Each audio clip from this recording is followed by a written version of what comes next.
নরকের দরবারে আজ ভীষণ ভিড়। একটার পর একটা মানুষ লাইনে দাঁড়িয়ে আছে, সবাই একটু আশার চোখে তাকিয়ে আছে সিংহাসনের দিকে।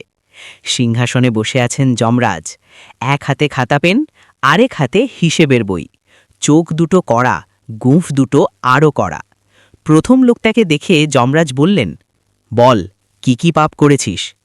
লোকটা মাথা চুলকে বলল, মিথ্যে বলেছি, একটু ঘুষ নিয়েছি, তবে মঙ্গলবার ননভেজ খাইনি প্রভু।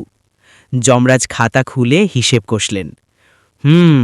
52টা মঙ্গলবার বাদ, ঠিক আছে, শাস্তিতে ডিসকাউন্ট। পেছন থেকে সবাই ফিসফিস শুরু করল। আরেকজন সাহস করে বলল, প্রভু, আমি তো সোমবার উপোস করতাম। যমরাজ হালকা হেসে বললেন, আরে বাহ, তাহলে তো আরও ছাড়।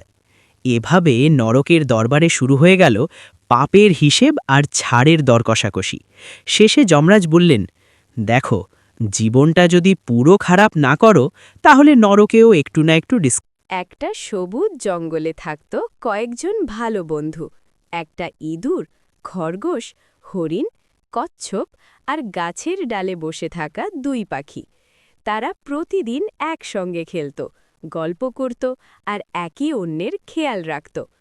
একদিন হঠাৎ জঙ্গলে খুব জোরে বৃষ্টি শুরু হলো। সবাই ভয় পেয়ে এদিক ওদিক ছুটোছুটি করতে লাগল। ছোট্ট কচ্ছপটা ধীরে চলার জন্য পিছিয়ে পড়ে গেল। তখন ইঁদুরটা সেটা দেখে চিৎকার করে বলল, বন্ধুরা, কচ্ছপটা একা পড়ে গেছে। খরগোশ আর হরিণ সঙ্গে সঙ্গে ফিরে এলো। পাখিরা ওপর থেকে পথ দেখাতে লাগল। সবাই মিলে কচ্ছপটাকে গাছের নিচে নিরাপদ জায়গায় নিয়ে গেল। বৃষ্টি থামলে কচ্ছপটা হাসি মুখে বলল, আজ বুঝলাম সত্যিকারের বন্ধু কখনো একা ফেলে যায় না। সবাই খুশি হয়ে হাসল। সেদিন থেকে তাদের বন্ধুত্ব আরও শক্ত হয়ে গেল। শিক্ষা: সত্যিকারের বন্ধু বিপদের সময় পাশে থাকে।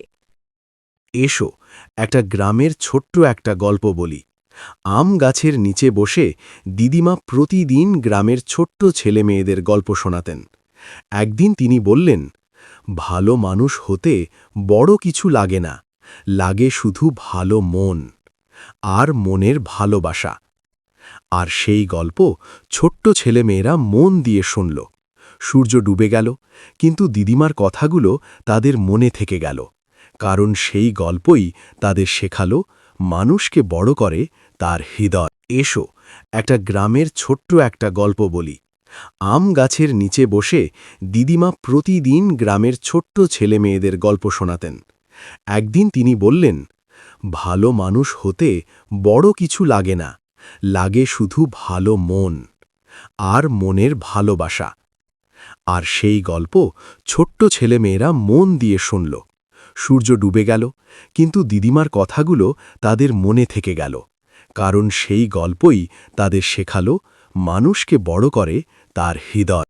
গুজরাটি কথা কথা শেষ হলে স্বামীজি জিজ্ঞেস করলেন, দক্ষিণা কি নেবেন? আমি বললাম, আমাকে দ্বারকাজি পাঠিয়ে দিন।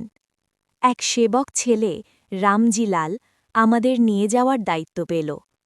ভিড় ভরা বাসে আমরা উঠলাম, কিন্তু সে উঠতে পারল না, বাস চলেই গেল। পথে কন্ডাক্টর টিকিট চাইলে আমি বললাম, টিকিট রামজি নেবেন, ওপরে। কন্ডাক্টর চুপ করে চলে গেল। কোনো টিকিট ছাড়াই আমরা দ্বারকা পৌঁছে গেলাম।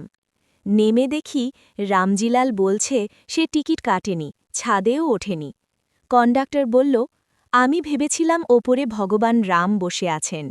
আমি তখন রামজিলালের পায়ে হাত দিয়ে বললাম, যদি নামেই দ্বারকা পৌঁছনো যায়, তবে রাম নাম জীবনও পার করায়।